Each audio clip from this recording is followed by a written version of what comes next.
ఒక పక్కన SA writing, elocution, క్విజెస్లో పాల్గొని నంబర్ 1 స్థానం సాధించి మీరందరూ ఇక్కడికి వచ్చి ఈ మాక్ అసెంబ్లీలో పాల్గొంటాం నిజంగానే నాకు చాలా చాలా ఆనందంగా ఉంది.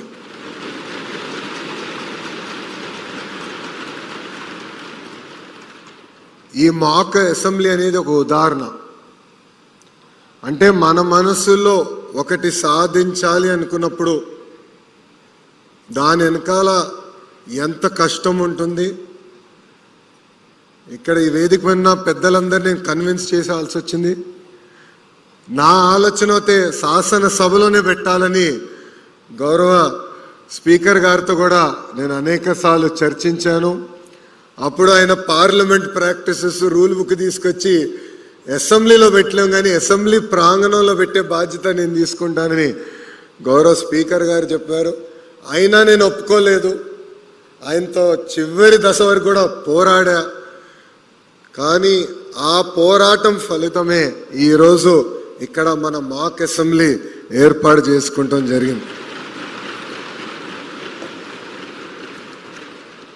ఇది చూసిందా నాకు అనిపించింది, నేను స్కూల్కి వెళ్ళే సమయంలో కూడా మాక్ అసెంబ్లీ ఉంటే బాగుండేదని.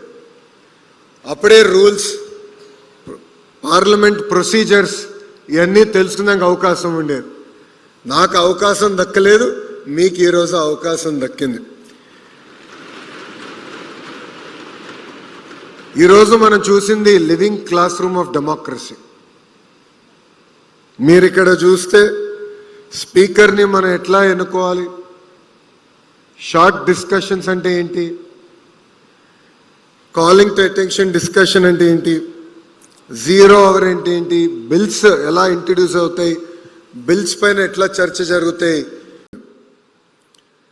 దీంట్లో అనేక ప్రశ్నలు కూడా మీరే రూపొందించారు, బిల్స్ కూడా మీరే తీసుకొచ్చారు. ఇది కేవలం ఒక్కసారే కాదు, ఎవ్రీ ఇయర్ యాక్టివిటీ చేయాలనేది మన ప్రభుత్వం లక్ష్యం. రైతుల సమస్యలపైన మాట్లాడడం, పిల్లలు చిన్న వయసులో సెల్ ఫోన్లకి ఎట్లా ఎడిక్ట్ అవుతున్నారో కూడా మనం చర్చించాం. యాంటీ డ్రగ్స్ క్యాంపెయిన్ గురించి కూడా మనం మాట్లాడటం జరిగింది. ఇది నేను మీ అందరికీ విషయం చెప్పాలనుకుంటున్నా. డెమోక్రసీ అనేది సర్వైవ్ అవ్వాలంటే దానికి ఒక డిసిప్లిన్, డెకోరం, రెస్పెక్ట్ చాలా చాలా అవసరం. శాసనసభకు వచ్చినప్పుడు ఎమోషన్స్ ఉంటాయి. ఒక బిల్ పైన మనకు చాలా ఎమోషన్ ఉంటుంది, లేదంటే ఒక క్వశ్చన్ పైన ఎమోషన్ ఉంటుంది, మాట్లాడాలనిపిస్తుంది, ఒక దశలో యుద్ధం చేయాలని కూడా అనిపిస్తుంది. కానీ ఎప్పుడైతే ఒక డిసిప్లిన్, డెకోరం, రెస్పెక్ట్ ఉంటుందో అప్పుడే పార్టిసిపేటరీ డెమోక్రసీ అనేది ఏర్పడుతుంది. ఇదే రోజు అంటే 26 నవంబర్, కానీ 1949లో భారతదేశం మన రాజ్యాంగాన్ని అమలు చేస్తాం జరిగింది.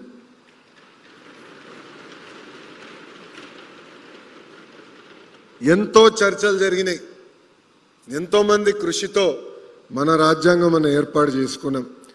ఇప్పుడే పెద్దలు చీఫ్ సెక్రటరీ విజయానంద్ సార్ చెప్పినట్లు కేవలం మనం మన ప్రాథమిక హక్కుల గురించి కాదు, ప్రాథమిక బాధ్యతల గురించి కూడా తెలుసుకోవాల్సిన అవసరం మనందరి పైన ఉంది. రాజ్యాంగం అనేది కేవలం మన రైట్స్, లాస్ గురించి కాదు, కానీ మన వాల్యూస్, కరేజ్ గురించి, కలెక్టివ్ రెస్పాన్సిబిలిటీ గురించి కూడా మనందరం ఆలోచించాల్సిన అవసరం ఉంది. రాజ్యాంగం మనం చెప్పేది ఒకటే, ప్రతి వ్యక్తి వాయిస్ చాలా ఇంపార్టెంట్. ప్రతి వ్యక్తి అడుగుతున్న ప్రశ్న అనేది చాలా కీలకమైనది. And every citizen matters. ఇది మనందరం గుర్తుపెట్టుకోవాల్సిన అవసరం ఉంది.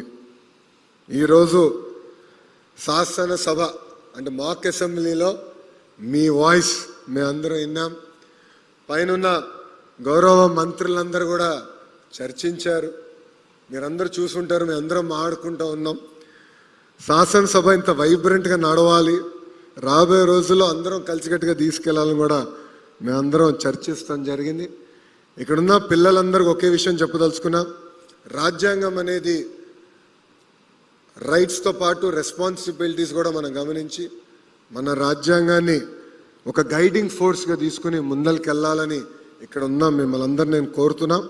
కరెక్ట్గా ఒక సంవత్సరం క్రితం ఇదే కాంపౌండ్లో ఐ థింక్ బ్లాక్ 5 గౌరవ ముఖ్యమంత్రి చంద్రబాబు నాయుడు గారు రాజ్యాంగం దినోత్సవం సందర్భంగా అధికారులతో ఒక మీటింగ్ ఏర్పాటు చేశారు. ఆ రోజే నేను గౌరవ ముఖ్యమంత్రి గారు హామీ ఇచ్చాను, పిల్లల కోసం భారత రాజ్యాంగం నియమిస్తాం, అది కూడా అద్భుతమైన మోడల్ తీసుకొస్తాం.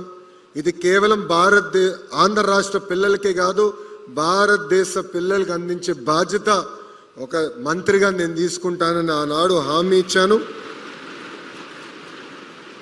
మీ అందరి సమక్షంలో ఆ పుస్తకం గౌరవ ముఖ్యమంత్రి గారు ఓపెన్ చేశారు. మీ అందరు కూడా ఒక కాపీ అందించామనుకున్నాం. వచ్చిందా కాపీ? ఇంకా రాలేదా?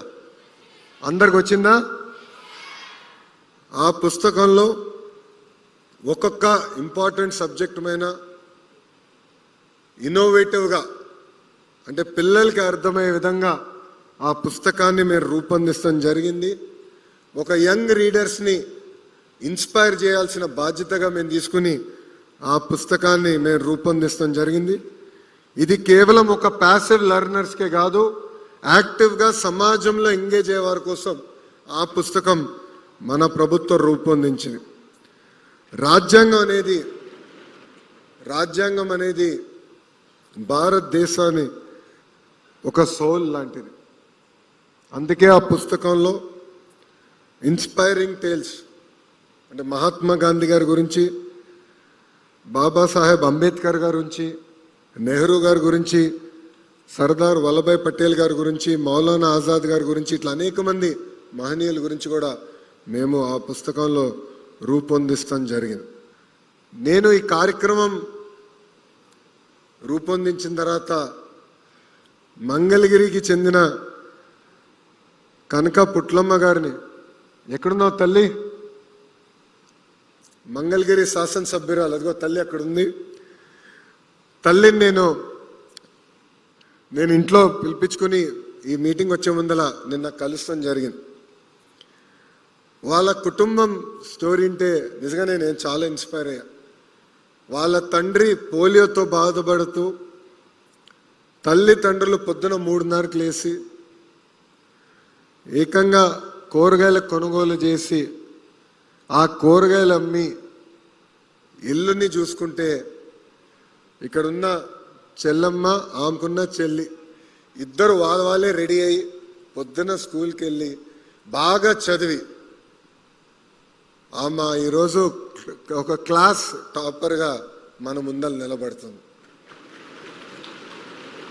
ఇట్లా మీ అందరి సక్సెస్లో తల్లిదండ్రుల కృషి చాలా ఉంది, వాళ్ళ కష్టం చాలా ఉంది.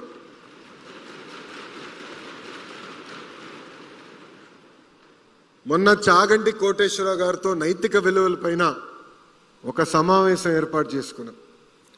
ఆ సమావేశంలో చాగంటి కోటేశ్వరరావు గారు మంచి మాట చెప్పారు. అది నిన్న గౌరవ ముఖ్యమంత్రి గారు నాకు గుర్తు కూడా చేశారు. ఆ మాట ఏంటంటే, మనం తీసుకుపోయే నిర్ణయం ఒక్కసారి ఆలోచించి ఇది మన తల్లికి చెప్పగలుగుతామా చెప్పలేమా, చెప్పలేకపోతే ఆ నిర్ణయం మనం తీసుకోకూడదు, చెప్పగలిగితే ఆ నిర్ణయం తీసుకోవాలని చాలా సింపుల్గా చెప్పారు. ఇది మీ అందరికి ఎందుకు చెప్తున్నానంటే, ఇక్కడ మీరందరూ ప్రయోజకులుగా మారుతారు. భవిష్యత్తు మన చేతిలో ఉంటుంది. గౌరవ ప్రధానమంత్రి శ్రీ నరేంద్ర మోడీ గారు వికసిత్ భారత్ అంటే 2047కి భారతదేశం ఒక డెవలప్డ్ దేశంగా తయారు చేయాలని మనందరికీ పిలిపించారు. ఇది కేవలం ప్రజాప్రతినిధులు, ఐఏఎస్ అధికారులతోనే సాధ్యం కాదు. ప్రజలందరం మనం భాగస్వామ్యం అవ్వాలి, మీరందరూ భాగస్వామ్యం అవ్వాలి.